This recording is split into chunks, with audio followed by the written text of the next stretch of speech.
Hey everyone, Jimmy with Jim's Review Room. LG smartphones has always been under the radar. It's been an understated option next to big giants like Samsung and Apple. Today we're looking at the new LG G6 I received as a loaner from the lovely folks at AT&T. They did not sponsor this video here, but definitely check them out at AT&T.com or your local retail stores for smartphones and accessories. The G6 retails between $650 to $700 depending on which carrier you get them from.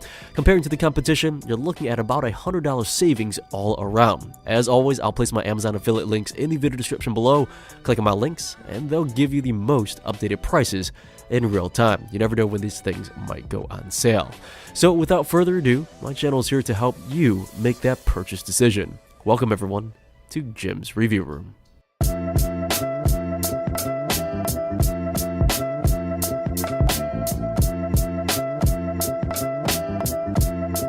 Going over the physical features first, it's not rounded, it doesn't have the curved display, there's nothing that really just pops right out at you, but take your time, give it a second chance. You'll see that the G6 having one of the thinnest bezels on a mainstream phone today.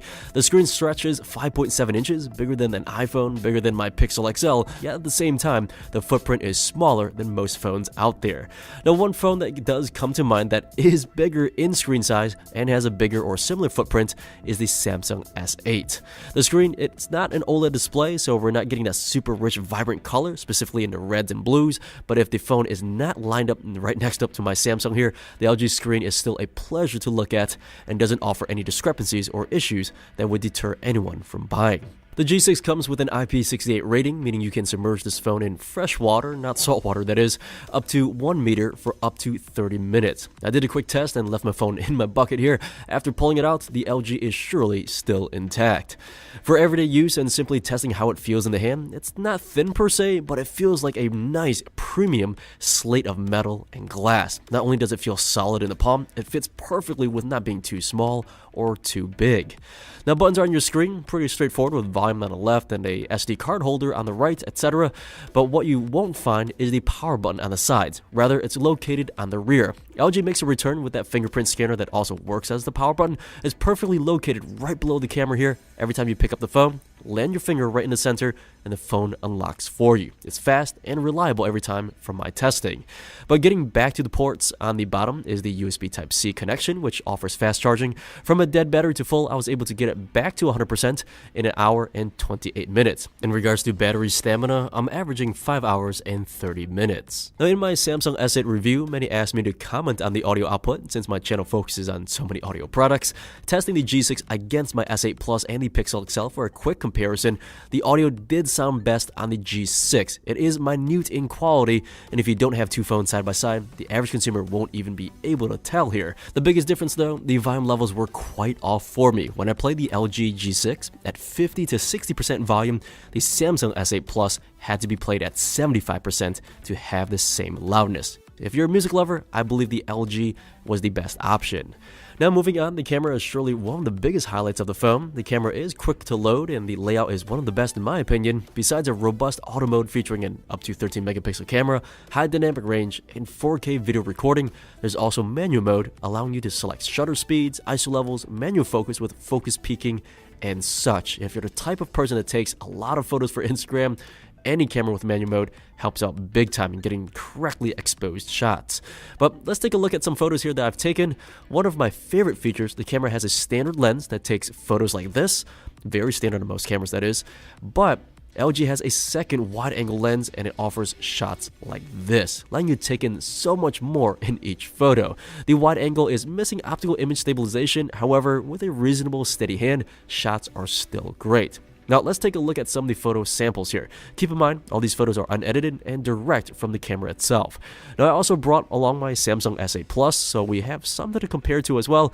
The first thing I noticed is the LG takes much more vibrant and sharper pictures overall. Now, kind of shocked considering Samsung was known to produce much more saturated and sharper images than most other phones on the market. With the LG, time and time again here, the colors was richer, but I do admit at times they were a bit too saturated to the point it looked unnatural or colors just simply looked a little too dark. It surely is not perfect.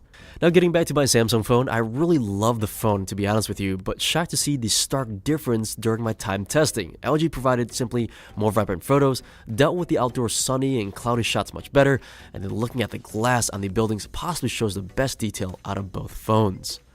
Now getting into daily use and discussing about the internals, I'll place the phone specs on your screen right now.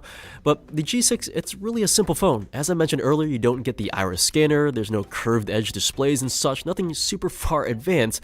And I'm not saying it's a boring or an underperforming phone, but there are some subtle features though that makes the phone really worth a consideration. The screen itself has an 18:9 aspect ratio, something a bit different from the traditional 16:9. LG calls it full vision.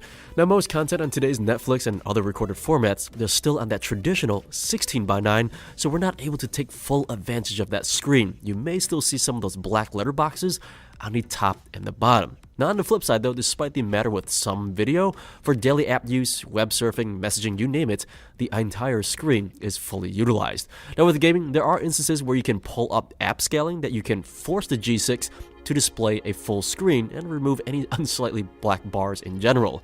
Now gaming performance on an everyday basis performed perfectly fine for my needs, and never did I notice a hiccup or slowdown on the G6's performance. Now one caveat that I did notice though, oddly, the G6 comes with an older processor, the Snapdragon 821, versus the newest as of this video, which is the Snapdragon 835. Now as stated, the phone doesn't show any signs of slowdown, and the experience has been fast, or at least fast enough for every average consumer out there. The only letdown is future-proofing the phone, as with the 821, it doesn't have quick charging 4.0, and of course it doesn't take advantage of any battery management efficiencies that is found on the newest processor. Now I would say, if you're paying full price for this phone, take that into consideration. So overall here, having the phone for several weeks, I very much enjoyed the G6 as an alternative to my Samsung S8 Plus.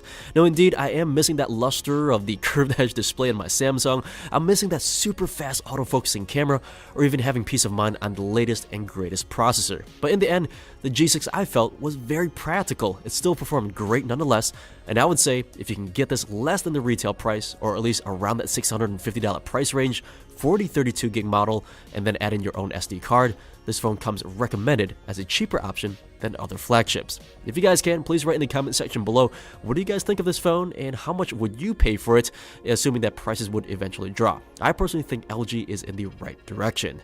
So guys, if you can, please be sure to like and subscribe to help support my work. Be sure to follow me on Facebook, Twitter, and or Instagram, whichever social media platform that you guys are on. As always, keep Jim's review room in mind, as my videos are here to help you make that purchase decision. You guys take care. I'll see you on the next one. Bye.